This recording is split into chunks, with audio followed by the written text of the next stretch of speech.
vie remplie de médailles et surtout d'une belle histoire d'amour du public pour elle. On l'accueille dans quelques secondes.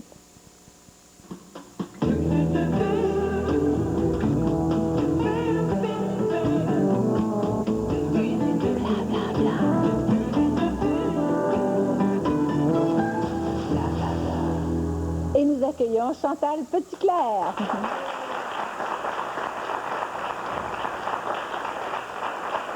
Chantal, c'est fascinant de voir comment vous êtes devenue un modèle pour un paquet de gens.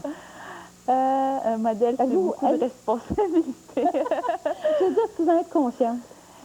Bien, je suis consciente que je peux avoir une image positive, je pense. Puis j'espère, mais je veux dire, c'est sûr que moi, je suis une athlète, je suis là pour performer. Et je pense que par effet secondaire, je suis aussi peut-être un peu un modèle pour d'autres athlètes ou pour d'autres personnes handicapées, ou même, j'espère, pour des jeunes en général, parce que je suis une passionnée, je veux inspirer ça un peu sur les autres. Savez-vous, moi, forcément, c'est très impressionnant, les médailles, etc., mais c'est pas tant ça qui m'impressionne, même si vous avez réussi votre vie sociale, même si vous avez réussi votre vie amoureuse, tout vous réussit, c'est que vous disiez, je suis née sur une bonne étoile, comme si vous n'aviez pas de mérite. Oui, je le dis parce que j'ai une philosophie là-dessus, comme, je veux dire, je pense qu'effectivement, il y a des bonnes choses qui m'arrivent, mais je suis bien consciente qu'il y a des bonnes choses qui arrivent à tout le monde et que certaines personnes n'ont pas peut-être le don de sauter sur les... Moi, je pense que je dis souvent, je suis une opportuniste, hein. Il y a des bonnes choses qui passent dans ma vie, puis je saute dessus, puis je m'accroche à toutes les belles expériences qui m'arrivent, mais... c'est vrai que je travaille fort pour ce que j'ai. Je veux dire, je travaille très fort dans mon entraînement. Et même dans ce que je fais, je donne beaucoup. Ce que je fais, je le fais à 100%. Donc, je suis consciente que je le mérite, mais quand même, je me sens très chanceuse de pouvoir vivre des belles choses. On peut dire qu'à 12 ans, effectivement, vous êtes revenue à la vie parce que vous vous définissiez comme une adolescente un peu perturbée, qui se cherchait, et qui n'était pas sportive du tout, en plus. Non, non, c'est vrai, j'étais pas du tout sportive. J'étais même plutôt solitaire. Je lisais beaucoup. Je me rappelle, je lisais beaucoup quand j'étais petite. Je voulais voyager. Mais j'avais... Oui, je voulais être célèbre, je voulais voyager. Mais j'avais pas vraiment de but bien précis. Ça m'est venu plus tard avec le sport, entre autres, oui. Et vous aviez même écrit dans votre livre de graduation, je veux faire le tour du monde et je veux être célèbre. Oui, c'est drôle parce que je ne savais pas vraiment comment ça allait se réaliser, mais c'est un peu quelque part, je me disais, ça m'a toujours intriguée là, de faire le tour du monde, de rencontrer des gens. Et curieusement, je ne faisais pas de sport et c'est drôle parce que c'est le sport qui m'a amenée à voyager. Mais je veux dire, c'est drôle comme la vie nous amène dans toutes sortes de directions des fois. Vous avez gagné plusieurs médailles, plusieurs. On n'aurait pas assez de médailles pour toutes les décrire. Mais chose assez spéciale, vous n'avez rarement gagné une médaille devant les gens que vous aimiez, comme vos parents vous aimiez. C'est vrai. Il y a des contingences, bien sûr, qui sont dues directement, justement, à l'endroit où vous allez à chaque fois. Mais je pense que c'est aussi personnel. Vous n'aimez pas ça? J'aime bien être seule avant les compétitions, même avec mon copain, je veux dire, lui, il me trouve absolument insupportable. Le matin d'une course, là, je suis vraiment irritable, irritante. Je suis pas supportable le matin d'une compétition parce que j'ai besoin de ma bulle un petit peu, j'ai besoin d'être seule, j'ai besoin de me concentrer. Je supporte très mal la présence des gens. Même mon entraîneur le sait, je veux dire, il va se tenir un peu à l'écart. Ouais. Mais les retours sont parfois fabuleux. Regardez-moi, mesdames et messieurs, ce qui va suivre. Oui. Ça, c'était extraordinaire parce qu'on ne savait pas du tout comment ça allait se passer. Quand on était à Atlanta, on était un petit peu dans un village fermé, puis on se rendait pas compte que les gens nous suivaient à la maison. C'était bien le fun. Tout vous réussit. Tout vous réussit. Ça, tout d'abord, c'est des victoires, bien sûr, mais aussi votre vie, j'allais dire, sociale. Un jour, vous entendez dire qu'il y a des auditions quelque part. Vous vous rendez là-bas, comme tout un chacun, n'est-ce pas? Et vous décrochez l'Auto-Québec. Oui, oui. Ça a été... c'est drôle parce qu'effectivement, c'est arrivé par hasard. Je revenais de l'Alberta, ça faisait une semaine que j'étais revenue de l'Alberta. Et j'ai un téléphone comme ça, je dis, ah, ben je vais aller voir. Parce que ça arrivait souvent qu'après des courses, j'avais des entrevues, puis les gens me disaient, ah, tu passes bien à télé ou tu fais une belle image, tout ça. Et je dis, ah, ben je vais essayer ça. Puis ça a été depuis, là, j'étais contente d'avoir cet emploi-là. Et je pense que je n'avais pas réalisé comment ça peut être intéressant. Puis c'était vraiment un monde qui me fascine maintenant, là. Je suis contente de pouvoir faire ça aussi. Puis bon, ça se concile avec mon entraînement. Et on vous aime beaucoup. Mesdames et messieurs, regardez encore une fois le petit écran.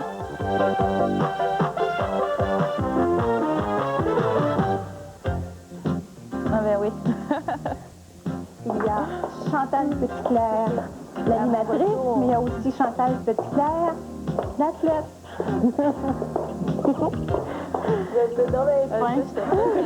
Bonsoir. C'est vraiment fou. Félicitations. Ça te rappelle quelque chose? Écoute, on se demandait, Chantal, pour obtenir 5 000. Effectivement, vous commencez l'émission comme si c'était la vraie émission. Oui. Et on vous a fait la surprise. Oui, c'est ça. C'était vraiment une belle surprise. On est une belle équipe à l'Auto-Québec. Je pense que les gens m'appuient beaucoup aussi dans ma carrière sportive, fait que c'est important. Puis ça a été une super belle surprise. Vous donnez l'impression que tout est arrivé tellement facilement. Même, vous avez dit qu'à votre adolescence, la transition n'a pas été si terrible que ça à cause de l'insouciance de votre jeunesse. Ouais. Cependant, évidemment, il faut être entouré quand une chose semblable nous arrive et nous donner la force de continuer. Oui. Et je pense qu'il y a quelqu'un qui vous a beaucoup aidé. On l'accueille, Sylvie Lavoie. Ah.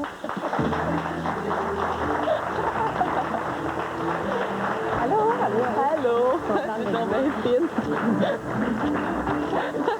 Madame Lavoie, vous lui avez dit plonge et c'était vrai, pour vrai.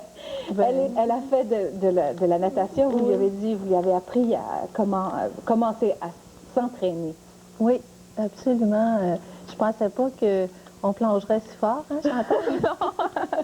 Mais oui, ça a été plaisant. On s'est entraîné plus longtemps en piscine. On a nagé, on a eu du plaisir. Et puis, Moi, je me rappelle de Sylvie parce que elle, quand elle entre dans une piscine puis l'eau est froide, elle lâche toujours un cri. Elle fait « Oh! » Ça, c'est ce que je me rappelle. Je pense que c'est très important de se le soutenir. Vous avez beaucoup aidé, je pense. Enfin, c'est ce qu'elle a écrit, c'est ce que vous dites aussi. Cette espèce d'envie qu'elle avait de continuer. Vous l'avez vu germer, vous l'avez vu faire. Ça devait être très important. absolument. Chantal, dans le fond, c'est une fonceuse, puis elle est prête, puis elle veut beaucoup. Fait que c'est le fun d'être avec quelqu'un comme ça, puis de travailler avec quelqu'un comme ça, parce qu'elle ne savait pas nager au début.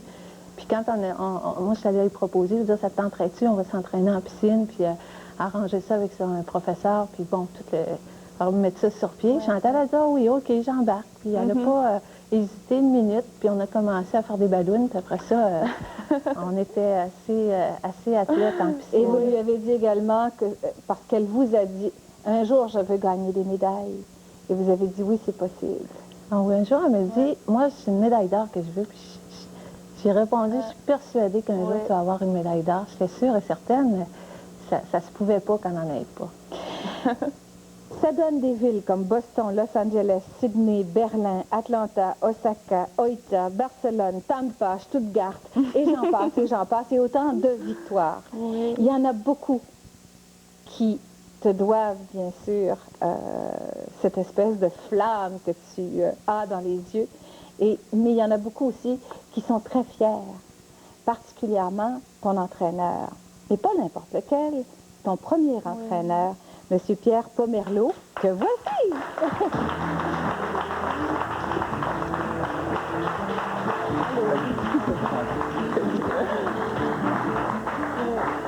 Vous l'avez remarqué un jour qu'elle s'entraînait dans la salle de gymnastique. Oui. Moi, je faisais de l'entraînement, je coachais de l'athlétisme en fauteuil roulant depuis un certain temps.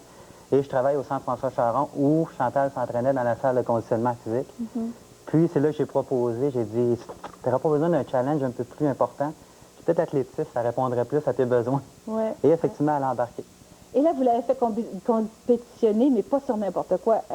Un fauteuil qui était... Non, non. Un À fauteuil... l'époque, c'est ça, on n'avait pas, on connaissait pas encore ça dans la région de Québec, les fauteuils de course, là, comme on voit présentement. Donc, quelqu'un qui commençait, étant donné que ça coûtait très cher, un fauteuil neuf, il fallait rafistoler un fauteuil usagé, puis espérer que la personne puisse embarquer dedans.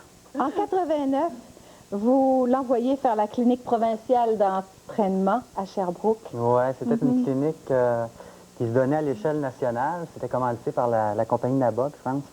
Puis, eux autres, ce qu'ils faisaient à la fin de la clinique, ils attribuaient 2 fauteuils de course, qui étaient très modernes à l'époque, aux 2 personnes les plus méritantes, hein, si je me rappelle bien. Oui. Et Chantal l'avait gagné. En tous les cas, vous avez souligné que vous en connaissez beaucoup, mais il y en a rarement qui ont sa détermination. Effectivement. Ce n'est pas tout. Tu as dit, toi, parce que tout le monde t'admire, que toi, tu avais aussi quelqu'un que tu admires beaucoup. Oui. Qui est Madame Denise Bombardier. Oui, c'est vrai, je l'admire beaucoup. Eh bien, regarde, elle nous a envoyé ce petit mot pour toi. Regardez l'écran. Regardez l'écran. Eh bien, Chantal Petitclerc, je suis touchée et je suis honorée que vous m'accordiez cette confiance et que vous reconnaissiez en moi du courage. Je dois dire que on peut se faire l'échange de compliments, mais on sait aussi que le courage, c'est sûr que c'est de la détermination, mais c'est aussi beaucoup de travail. Et j'imagine très bien l'énergie que vous avez dû déployer et au fond, ce que vous réussissez à faire, c'est ce que j'admire le plus, c'est à faire triompher la vie. Merci de ce que vous êtes. Ah ben. Eh bien, ça va à la pause publicitaire. Madame Sylvie Lavoie, Monsieur Pierre Pomerleau, merci infiniment de votre présence. À tout de suite. Charmants. Ils sont déplacés, ils sont venus nous voir, on les remercie. Des gens et usagers du centre François Charon qui sont en période de recrutement pour trouver des bénévoles. Il faudrait que je parle français. Vous pouvez donner votre nom en composant le numéro suivant, le 88 529 9141. Et nous avons des membres de la Fédération des femmes du Québec. Et pour joindre les rangs de cet organisme, appelez au 514-948-3262. Merci. Plaisir de vous voir.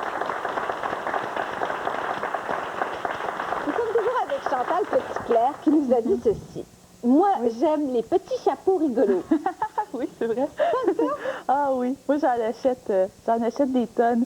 Et d'ailleurs, c'est drôle parce qu'on ne peut pas porter un chapeau chaque jour. Fait que j'en ai beaucoup plus que je peux en porter. Eh bien voilà, il existe chez nous une jeune dame, on peut dire une jeune dame, qui a décidé tout d'un coup que ce serait très amusant de faire des chapeaux rigolos qui font appel justement à l'humour. Et on la présente, Madame Clérine Cormier. Clérine est arrivée d'une façon très particulière au chapeau. Racontez-nous, Clérine. C'est à la fin des années 80, lorsque je cherchais un peu quoi faire dans la vie. Je savais que j'avais un côté artistique, mais en même temps, je cherchais le métier. J'ai décidé d'aller étudier au Collège de la Salle en dessin de mode. Et je me suis dit, je vais prendre un petit cours pour faire des chapeaux, juste pour m'amuser. Pour moi, c'était pas sérieux. Ce qui était sérieux, c'était faire les vêtements. Et lorsque j'ai découvert le chapeau, vraiment, j'ai eu un coup de cœur et je me suis dit, c'est ce que je veux faire dans la vie, je fais des chapeaux. Et là, elle est partie avec une devise qu'elle nous a donnée, que je trouve extraordinaire, moi qui suis peintre, qui va comme suit. Le chapeau est à la tête. Ce que le cadre est au tableau. Et je pourrais te dire que tu as un tableau inspirant. Ah, ben, merci. D'ailleurs, effectivement, je pense que la première chose à déterminer, c'est comment choisir un chapeau. Oui, moi, j'y vais plutôt d'une façon intuitive. Lorsque les gens viennent me voir à ma boutique, c'est vraiment en sentant la personne, en parlant avec elle, en percevant sa personnalité que je vais trouver le chapeau. C'est vraiment quelque chose que je vais sentir lorsque j'essaie le chapeau. Mais il fallait quand même une bonne base et il fallait inventer quelque chose de nouveau. Et vous, en faisant vos études, vous êtes allé à Paris. Oui. Vous avez trouvé une particulière de préparer le chapeau. Oui. Une façon qui est la vôtre. Exactement. Je fais les chapeaux un peu comme un potier tourne son pot. C'est un peu la technique. C'est une technique traditionnelle avec laquelle je travaille et j'ai changé des matériaux, ce qui fait un produit un peu différent. Vous travaillez avec plusieurs sortes de matériaux. Oui, je travaille aussi avec le lin, le coton, la laine, toutes les fibres sont possibles. Et ça semble bien aller parce que j'ai vu plusieurs publicités. Oui. On vous encourage beaucoup. Et là, ce qu'on va faire, on va montrer des modèles. Vous allez nous montrer des modèles. Tout d'abord, qu'est-ce qui vous irait d'après vous? Là? Allez-y avec votre inspiration, ça donne quoi? Moi, j'avais pensé pour Chantal, ben, j'espère que la grandeur va être bonne. Peut-être le rouge ici. Le rouge lui irait sûrement magnifiquement. Est-ce que tu veux essayer, Chantal? Ah, ben oui. C'est possible. Tiens, regarde, il y a un miroir. On va voir comment elle va s'arranger. Un miroir. C'est vrai qu'il est mignon. Il est vraiment mignon. Il ne faut pas avoir peur de les enfoncer. Ah, parce qu'il y a quelque chose de particulier avec ces chapeaux-là, hein? Ah, c'est mignon, ça lui va bien. Ils sont malléables. Voilà. Oui, c'est ça, hein. Ça, c'est bien quand on voyage, parce que pas tous les chapeaux peuvent voyager, là, comme ça se plie, on n'a pas peur de le casser. Et d'ailleurs, effectivement, montrez-nous ce que vous pouvez faire avec un de vos chapeaux, parce que vous nous l'avez montré tout à l'heure, j'ai dit, ça n'a pas de bon sens. Vous le roulez complètement. Oui, on peut... Il ne faut pas avoir peur là, de les plier. On peut les rouler comme ça. Regardez ça n'a pas de bon sens. Et ça, donc, on peut... Ça voyage comme ça. Oui. Et ça reprendra toujours la forme. Toujours parce que la forme est donnée en les cousant. C'est pas moulé, C'est la cousu. couture. Okay. Ah, voilà. Ça, c'est un petit modèle, on dirait une tuque pour aller à... Mais c'est vrai, là, regardez, c'est très rigide. Et c'est charmant parce qu'effectivement, il y a une espèce de forme de visière. Ça, ça fait même... comment on dit il y avait les Incas portaient des chapeaux sans place. Oui. Qu'est-ce que vous avez... Montrez-nous en plusieurs. Bon. Il y a le type béret. Ça, je trouve ça bien beau. Moi, je dois vous avouer. Attendez, je vais le porter celui-là parce que je le trouve très beau, personnellement. Est-ce qu'il y a un sens? Parce que là, vous devez connaître. C'est l'arrière. L'arrière. OK. On y va. Oups! Il passe du droit. Regardez comme c'est joli. Hein, c'est joli, ça, c'est cette forme-là. Bon! Ah oui, très Bonnie and Clyde. Je trouve ça joli. Tu as la personnalité pour porter le béret. À large bord. Mais est-ce qu'il y a des chapeaux qui sont carrément à proscrire? C'est vraiment, il y a des formes de tête, j'imagine, qui ne peuvent pas porter. Est-ce que ça vous est déjà arrivé de dire, il y a des chapeaux qui, ça rentre pas sur la tête de la madame? Il n'y a rien à faire. Mais moi, je fais sur mesure aussi. Oui, les gens qui viennent à la boutique, la plupart du temps, je fais des chapeaux sur mesure. Chapeaux en attendant.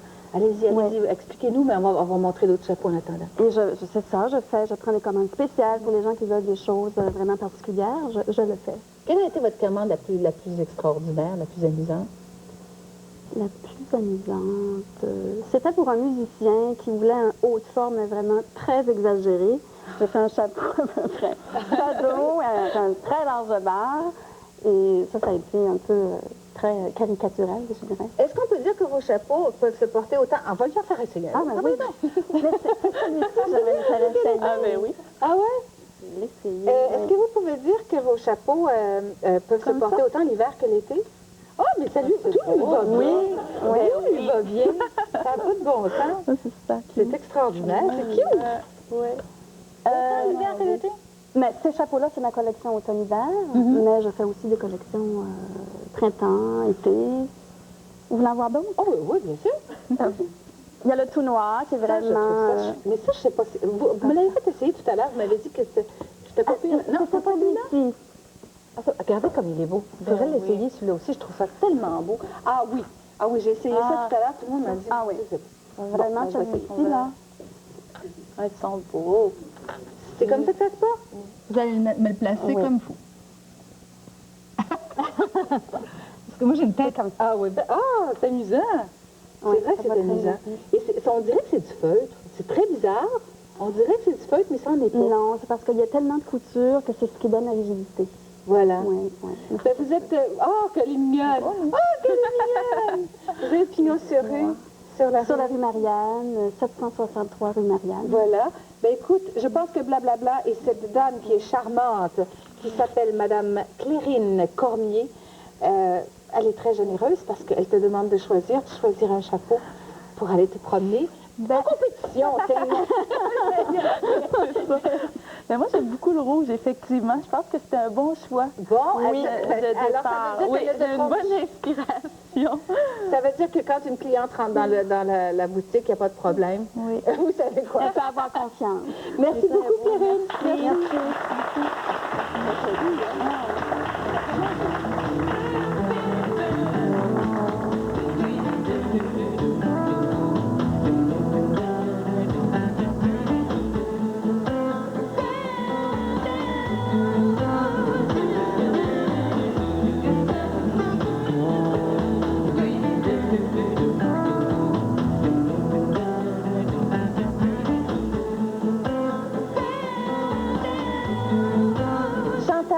va s'amuser. Ah, qu'est-ce qu'on va s'amuser toutes les deux, ça n'a pas de bon sens. Et toutes les trois, toutes les quatre et les 100 millions de personnes qui nous écoutent. C'est que tu as une passion pour le papier. Oui, oui, j'aime beaucoup. J'ai jamais vraiment, je connais pas le papier vraiment, mais moi j'achète un livre, là, puis je regarde le papier autant que le titre du livre. Là, je trouve que ça me passionne vraiment, j'aime ça, oui. Et tu nous disais pendant la pause publicitaire que tu as déjà essayé d'en faire. Avec une méthode. Oui. J'avais vu ça dans une émission d'enfants, je m'en rappelle plus, peut-être, je sais pas quoi. Puis là, j'ai dit, je vais essayer ça, puis ça avait pas très bien fonctionné. Ben, écoute, je vais te montrer comment il est facile de faire du papier, mais c'est pas vraiment moi qui va le faire parce qu'il y en a une qui a pris un cours pour ça. Michel Doré, que nous accueillons aujourd'hui.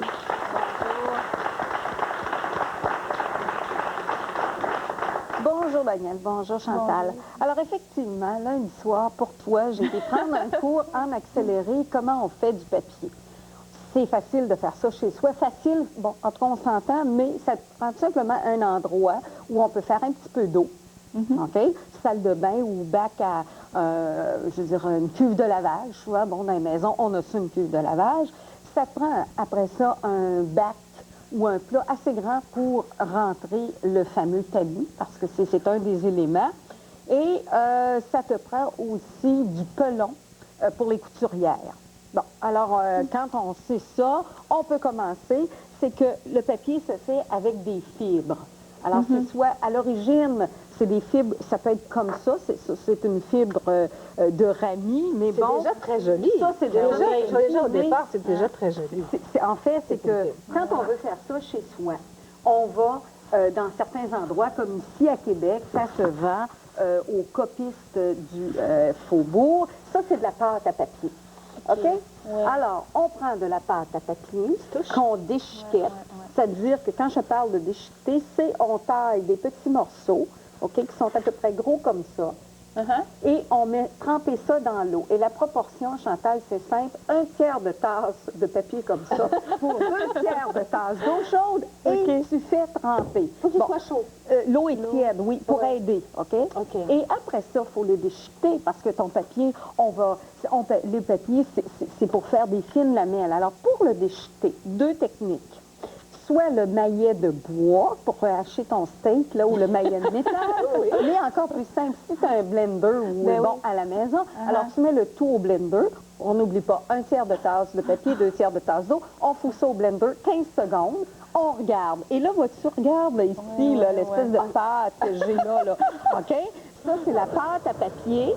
Et ça, c'était la première fois, ça n'a pas marché. Maintenant, ça prend 2 fois 15 secondes pour arriver à cette consistance. Ah ouais? Là. OK. OK? Faut que ce soit vraiment... Et plus t'as... Bon, maintenant, nous autres, quand on n'est pas vraiment expérimenté, on fait du papier qui est un peu plus épais. Parce que moins il y a de pulpe dans l'eau, plus ton papier est fin. Voilà. OK? Alors, ça, c'est ça. Alors, Il faut ajouter, je pense... et là, oui, on ajoute de la colle, c'est-à-dire que ça se vend toujours, mais tu peux acheter aussi de la colle à tapisserie. Parce que si tu ne mets pas de la colle dedans, ton papier devient comme du buvard. Alors, quand tu écris dessus, toute l'encre se répand. Alors, c'est ce qu'on appelle le procédé de l'encollage. Alors, tu prends le tamis dans un bac qui est assez grand. Malheureusement, la démonstration, on ne peut pas la faire, mais on prend le tamis, OK? On le rentre dans le bac, on le passe, et là, en fait, ici, tu as les deux parties. Ça se fait exactement, c'est comme ça. Ça, c'est la partie comme ça, et ça rentre comme ça dans l'eau. On le prend, on le ramène vers soi, on a une petite, et là, on le brasse, soit d'un côté ou de l'autre, pour faire le sens du papier.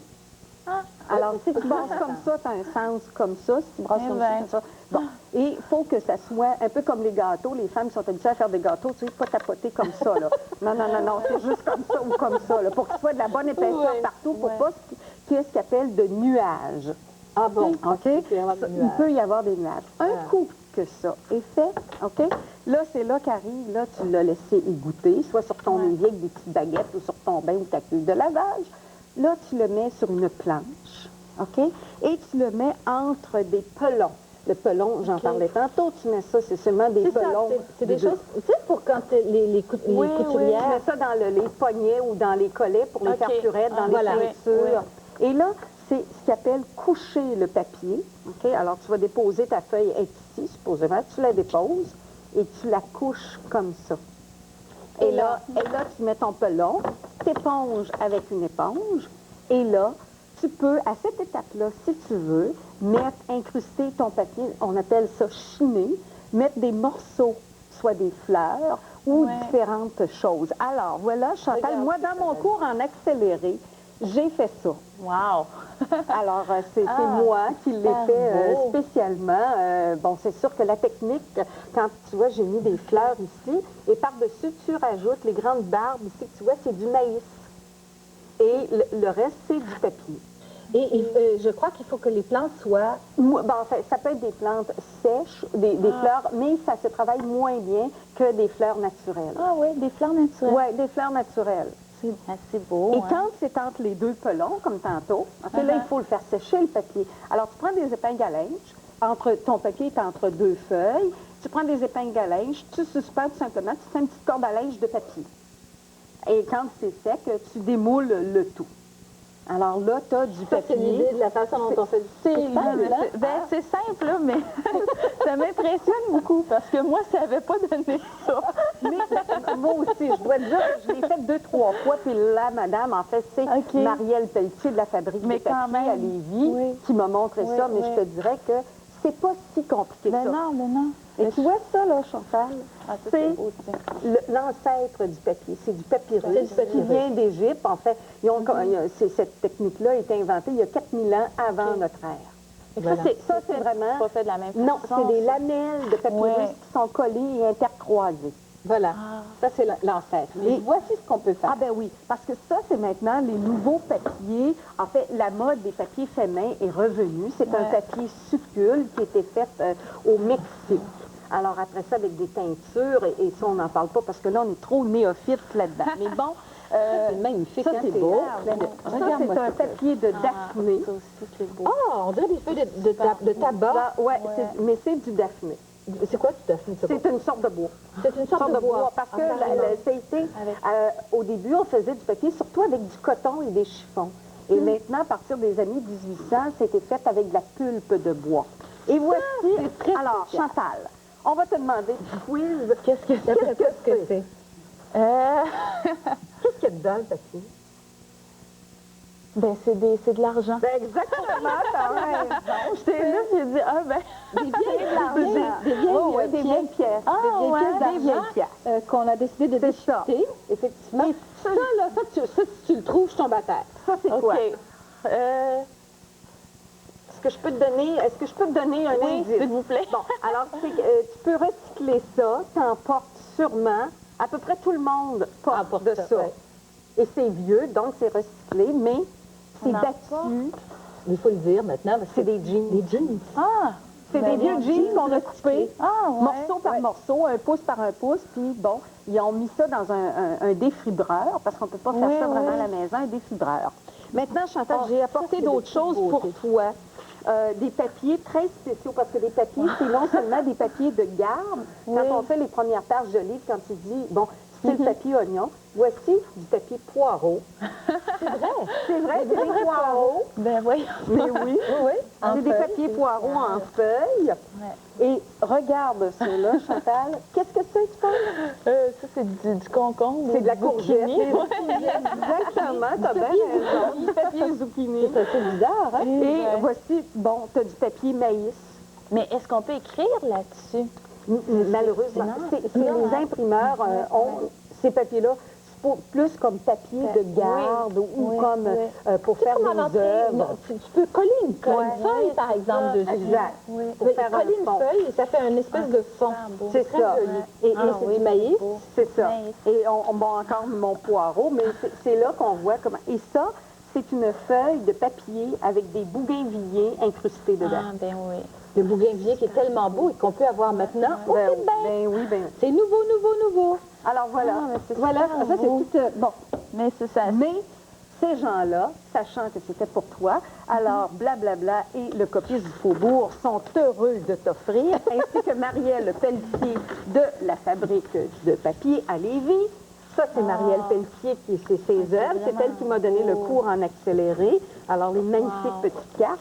Et les gens du Coppice du Faubourg, tu vas pouvoir mais c'est donc bien t'essayer. gentil. Ah, c'est Mais génial. c'est pas J'ai plus d'excuses. Mais ce n'est pas tout parce que Eterna Flora, ils sont à Rawdon, effectivement. Attendez, je vais tout Ah, mon Dieu, on en a, là.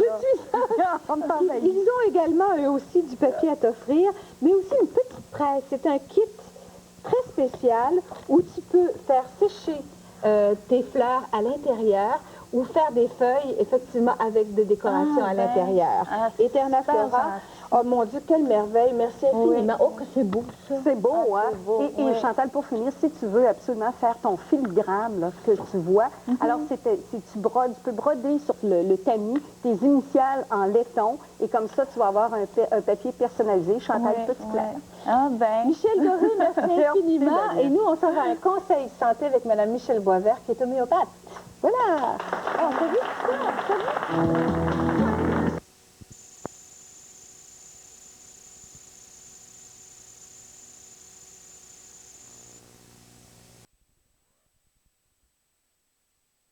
Pourquoi? Parce que rendu à cette heure-là, l'âge d'or!